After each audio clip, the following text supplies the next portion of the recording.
ಈ ಒಂದು ಮಾರ್ಚ್ ತಿಂಗಳು ಸಿಂಹ ರಾಶಿಯವರಿಗೆ ನಿರ್ಣಾಯಕ ದಿನ.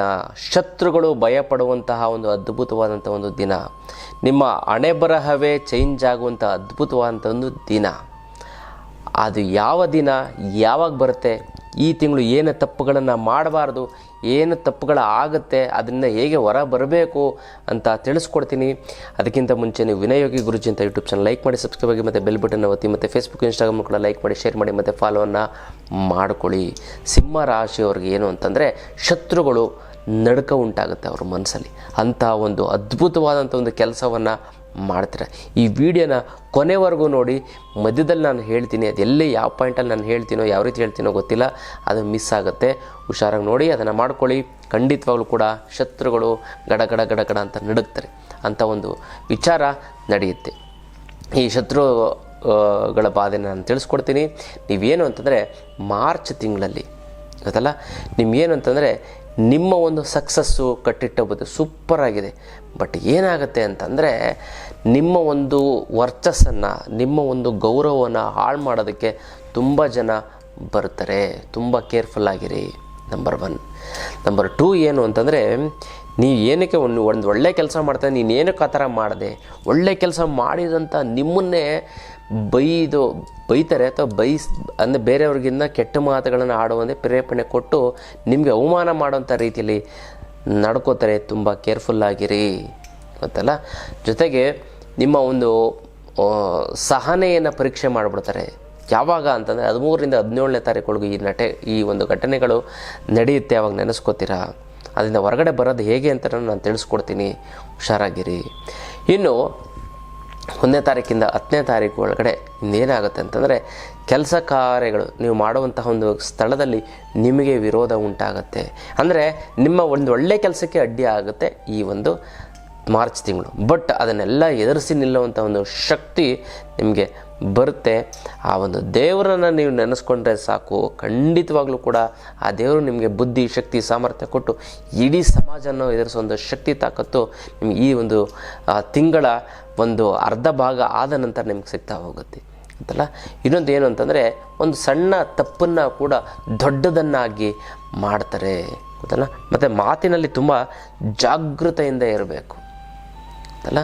ಮಾತಿನಲ್ಲಿ ಜಾಗೃತೆ ಇರಬೇಕು. ಏನು ಮಾತಾಡ್ತಾ ಇದ್ದೀನಿ ಅಂತಂದರೆ, ನೀವು ಇನ್ನೊಂದೇನು ಅಂತ ಗೊತ್ತಾ, ನೀವು ಬೇಕಾದವ್ರ ಹತ್ರ ಮಾತಾಡಲ್ಲ, ಬೇಡದವ್ರ ಹತ್ರ ತುಂಬ ಜಾಸ್ತಿ ಮಾತಾಡೋದು. ಅವ್ರಿಗೇನು ಅದು ಪ್ರಯೋಜನ ತಲೆಗೆ ಹೋಗಲ್ಲ, ಅಂತಾರೆ, ಕೇಳೋದಿಲ್ಲ. ಬಟ್ ಬೇಕಾಗಿರೋ ಹತ್ರ ಕಡಿಮೆ ಮಾತಾಡ್ಬಿಟ್ಟು ಬಂದುಬಿಟ್ಟಿರ್ತೀರ. ವಿಚಾರಗಳನ್ನು ವಿನಯ ಮಾಡಬೇಕು. ನೀವೇನು ಅಂತ ತಿಳಿಸ್ಬೇಕು ಅಂತಲ್ಲ.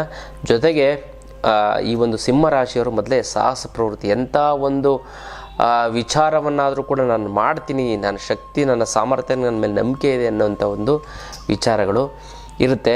ಆದರೆ ಅಂಥವ್ರಿಗೆ ಪರೀಕ್ಷೆಗಳು ಉಂಟಾಗುತ್ತೆ. ಜೊತೆಗೆ ನೀವು ಏನು ಅಂತಂದರೆ, ಗುಪ್ತ ಶತ್ರುಗಳು, ನಿಮ್ಗೆ ಗೊತ್ತೇ ಇರೋ ಶತ್ರು ಅಂತ, ಅಯ್ಯೋ ಇವನ ಹಿಂಗೇನ ಅಂತ ಗುಪ್ತ ಶತ್ರುಗಳು ಹುಟ್ಕೊತಾರೆ.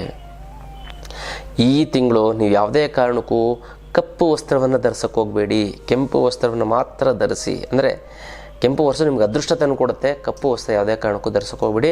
ಆ ಒಂದು ಧರಿಸಿ ನೀವು ಏನೇ ಕೆಲಸ ಕಾರ್ಯಗಳು ಮಾಡ್ತೀವಿ, ಈ ತಿಂಗಳು ಮಾತ್ರ, ಬೇರೆ ತಿಂಗಳು ಸಮಸ್ಯೆ ಆಗುತ್ತೆ. ಧರಿಸಲೇಬೇಕು ಅಂತ ಒಂದು ಪರಿಸ್ಥಿತಿ ಬಂದು ಶನಿವಾರ ಮಾತ್ರ ನಿಮಗೆ ಎಕ್ಸಾಮ್ಷನ್ ಇದೆ, ಧರಿಸ್ಕೊಡಿ. ಗುಪ್ತ ಶತ್ರುಗಳು ನಿಮಗೆ ತೊಂದರೆ ಮಾಡ್ತಾರೆ, ಅವ್ರಿಗೆ ಗೊತ್ತಾಗಲ್ಲ ಅಲ್ಲ.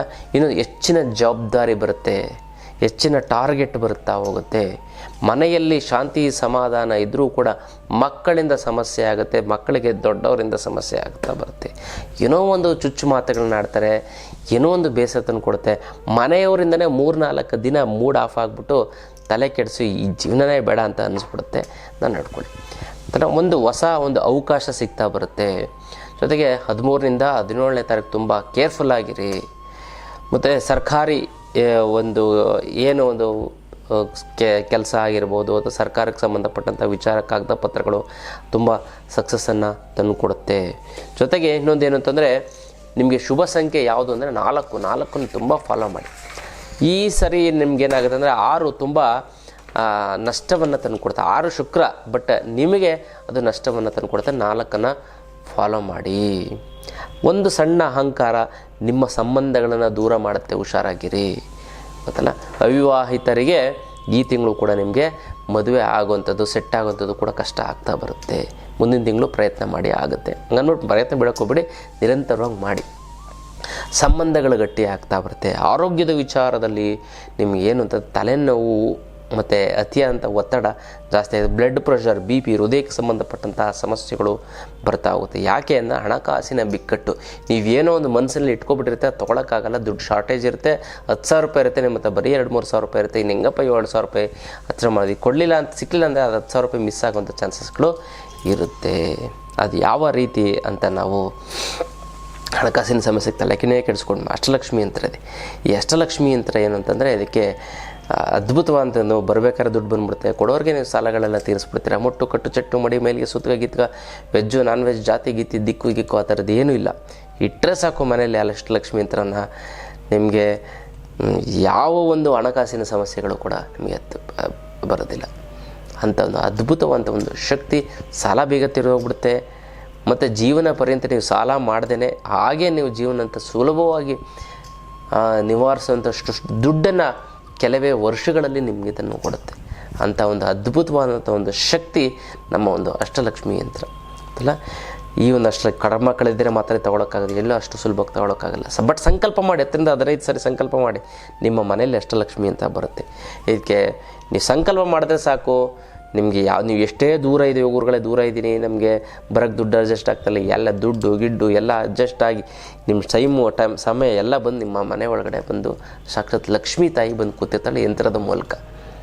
ಹಾಗಾಗಿ ಇದನ್ನು ಮಾಡ್ಕೊಳ್ಳಿ, ತುಂಬ ಚೆನ್ನಾಗಾಗುತ್ತೆ. ಮತ್ತು ಆರೋಗ್ಯದ ಸಮಸ್ಯೆ ನಿವಾರಣೆ ಮಾಡೋದಕ್ಕೋಸ್ಕರ ನೀವೇನು ಮಾಡಿದೆ, ಓಂ ನಮಃ ಶಿವಾಯ ಅಂತ ಜಪ ಮಾಡಿ. ಮತ್ತು ಯಾವುದೇ ರೀತಿಯಾದಂಥ ಒಂದು ಸಮಸ್ಯೆಗಳು ಬಂತು ಅಂತಂದ್ರೆ ಸ್ವಲ್ಪ ತಾಳ್ಮೆಯಿಂದ, ತುಂಬ ಕೋಪ ಬರುವಂಥದ್ದು 1, 2, 3 ಅಂತ 1ರಿಂದ 100 ಗೆಡ್ಸಿ ಆಮೇಲೆ ನೀವು ಬೇರೆ ಯೋಚನೆಯನ್ನು ಮಾಡಿ. ಸಡನ್ನಾಗಿ ನಿರ್ಧಾರವನ್ನು ತಗೊಳ್ಳಿ, ಮಾತನ್ನು ಬೆಳೆಸಬೇಡಿ, ವಾದ ವಿವಾದಗಳನ್ನು ಆಗುತ್ತೆ, ವಾದ ಜಾಸ್ತಿ ಮಾಡೋಕ್ಕೆ ಹೋಗಬೇಡಿ. ಆದರೆ ಇನ್ನೊಂದು ಏನು ಅಂತಂದರೆ, ನೀವು ಎಕ್ಕದ ಎಲೆ ನೀವು ಇವೇನೇನಂತ 13ರಿಂದ 17ನೇ ತಾರೀಕು ಒಳಗಡೆ ನಿಮ್ಮ ಜೇಬಲ್ಲೇ ಇಟ್ಕೊಂಡಿರಿ.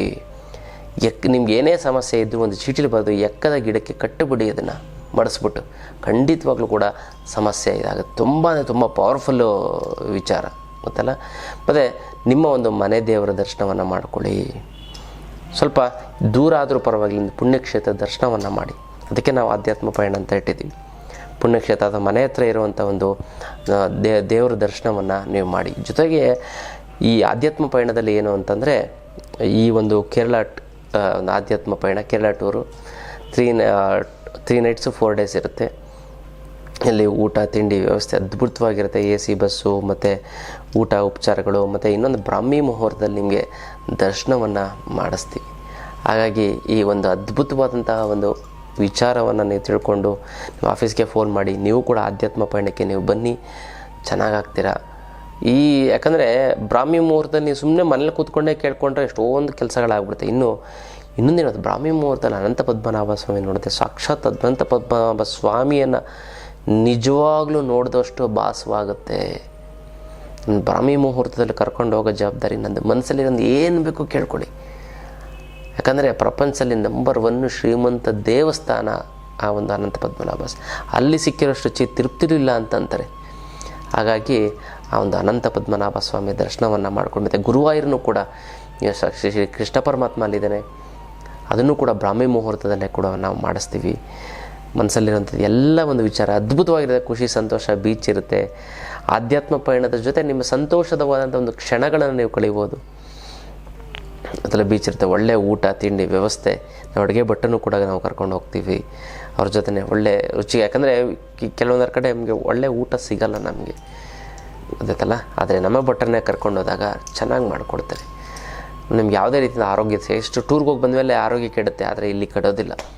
ಅಷ್ಟು ಒಂದು ಕೇರ್ಫುಲ್ಲಾಗಿ ನಾವು ಮಗು ಥರ ನೋಡಿಕೊಂಡು ನಿಮ್ಮನ್ನು ಕರ್ಕೊಂಡು ಬರೋಂಥ ಜವಾಬ್ದಾರಿ ನಂದು. ಯಾಕಂದರೆ ಇದೊಂದು ಪುಣ್ಯದ ಕೆಲಸ. ಒಂದು ದರ್ಶನದಾತೋ ಸುಖಿ ಭವ ಅಲ್ವಾ. ದೇವರನ್ನು ತೋರಿಸುವಂಥದ್ದು ಒಂದು ದೊಡ್ಡ ಕಾಯಕ ಅಲ್ವಾ. ಗುರುವಿಗೆ ಅದಕ್ಕಿಂತ ದೊಡ್ಡ ವಿಚಾರ ಇದೆ. ಒಬ್ಬ ಗುರುವಿಗೆ ಅದಕ್ಕೆ ಗುರುವಿನಿಂದ ಭಗವಂತ ಕಾಣಬೇಕಂತ, ಭಗವಂತನ ತೋರಿಸುವಂಥ ಒಂದು ಜವಾಬ್ದಾರಿ ಭಗವಂತ ಕೊಟ್ಟಿದ್ದಾನೆ ಗುರುವಿಗೆ. ಅದನ್ನು ನಾನು ನಿಮಗೆ ಮಾಡಿಸುವಂಥದ್ದು ನಮ್ಮ ಒಂದು ಕಾಯಕ ಧರ್ಮ ಕೂಡ ಗೊತ್ತಲ್ಲ. ಹಾಗಾಗಿ ನೀವೊಂದು ಈ ಆಧ್ಯಾತ್ಮ ಪಯಣಕ್ಕೆ ಬನ್ನಿ, ಚೆನ್ನಾಗಾಗ್ತೀರಾ, ಒಳ್ಳೆಯದಾಗ್ತಾ ಬರುತ್ತೆ. ಮತ್ತು ಹಣಕಾಸಿನ ಯಾವುದೇ ರೀತಿಯಿಂದ ಸವಾಲುಗಳನ್ನು ಎದುರಿಸೋದಕ್ಕೆ ಆನ್ಲೈನ್ ಕ್ಲಾಸ್ ಇದೆ. ಈ ಒಂದು ಆನ್ಲೈನ್ ಕ್ಲಾಸ್ ಎಷ್ಟು ಪವರ್ಫುಲ್ ಅಂತಂದರೆ, ನೀವು ಇಲ್ಲಿಂದ ವಿಚಾರ, ಯಂತ್ರ, ಮಂತ್ರ, ತಂತ್ರ, ಜ್ಞಾನ, ತಿಳುವಳಿಕೆ ಎಲ್ಲವನ್ನು ತಿಳ್ಕೊತು ಅಂತಂದರೆ ಯಾವ ಗ್ರಹಗತಿಗಳು ಕೂಡ ನಿಮಗೇನು ಮಾಡೋದಿಲ್ಲ. ಯಾವುದೋ ರೀತಿಯಿಂದ ನಿಮಗೆ ದುಡ್ಡು, ಹಣಕಾಸು ನಿಮ್ಗೆ ಬರುತ್ತೆ. ನೀವು ಹೆಂಗಿದ್ರು ನೀವು ಕೂತಿದ್ರು ಹೆಂಗೋ ದುಡ್ಡು ಸಂಪಾದನೆ ಮಾಡೋವಂಥ ಶಕ್ತಿ ನಮ್ಮ ಒಂದು ಆನ್ಲೈನ್ ಕ್ಲಾಸಲ್ಲಿ. ಅಲ್ಲಿ ತುಂಬ ವಿಚಾರಗಳನ್ನ ತಿಳಿಸ್ಕೊಡ್ತೀನಿ. ಮಿಸ್ ಮಾಡದೆ ಈ ಒಂದು ಆಧ್ಯಾತ್ಮ ಪಯಣಕ್ಕೆ ಬನ್ನಿ. ಜೊತೆಗೆ ಇನ್ನೊಂದು ಯಾವ ಒಂದು ಇದನ್ನು ಅಂತಂದರೆ, ಬಿಳಿ ಬಣ್ಣದ ವಸ್ತ್ರವನ್ನು ಧರಿಸಲು ಲಕ್ಕು, ಹಳದಿ ಬಣ್ಣವನ್ನು ಯಾವುದೇ ಕಾರಣಕ್ಕೂ ನೀವು ಧರಿಸೋದಕ್ಕೆ ಹೋಗಬೇಡಿ, ಇಂಪಾರ್ಟೆಂಟ್ ಕೆಲಸ ಕಾರ್ಯಗಳಿಗೆ ಹೋಗಬೇಕು ಅಂತಂದರೆ. ಹಾಗಾಗಿ ಅದನ್ನು ಮಾಡ್ಕೊಳ್ಳಿ. ಮತ್ತು ಯಾರ್ಯಾರಿಗೆ ಒಳ್ಳೆಯದಾಗಬೇಕು ಸಿಂಹರಾಶಿಯವ್ರಿಗೆ ಅಂತಂದರೆ, ನೀವು ಒಂದು ಕಮೆಂಟನ್ನು ಕಳಿಸಿ, ನಾನು ಸಂಕಲ್ಪವನ್ನು ಮಾಡ್ತೀನಿ, ತಂತ್ರವನ್ನು ಮಾಡಿ. ಇಲ್ಲಿ ಅಮ್ಮ ಮಹಾಲಕ್ಷ್ಮಿ ನಿನ್ನ ಆಶೀರ್ವಾದ ಸದಾ ನನ್ನ ಮೇಲೆ ಇರೋದಕ್ಕೆ ಶತಕೋಟಿ ನಮಸ್ಕಾರ ಅಂತ ಕಮೆಂಟ್ ಮಾಡಿ ಕಳಿಸಿ. ನಾನು ಸಂಕಲ್ಪವನ್ನು ಮಾಡ್ತೀನಿ, ತಂತ್ರವನ್ನು ಮಾಡಿ, ಒಂದಕ್ಕೊಂದು ಸೇರಿ ತುಂಬ ಚೆನ್ನಾಗಾಗುತ್ತೆ, ಒಳ್ಳೆಯದಾಗ್ತಾ ಬರುತ್ತೆ. ಇದು ವಿಶೇಷವಾದ ತಂತ್ರದ ಮತ್ತು ರಾಶಿ ಭವಿಷ್ಯದ ವಿಚಾರ. ಇನ್ನಷ್ಟು ವಿಚಾರ ತಿಳ್ಕೊಳ್ಳೋಣ ಮುಂದಿನ ಸಂಚಿಕೆ. ಅಲ್ಲಿವರೆಗೂ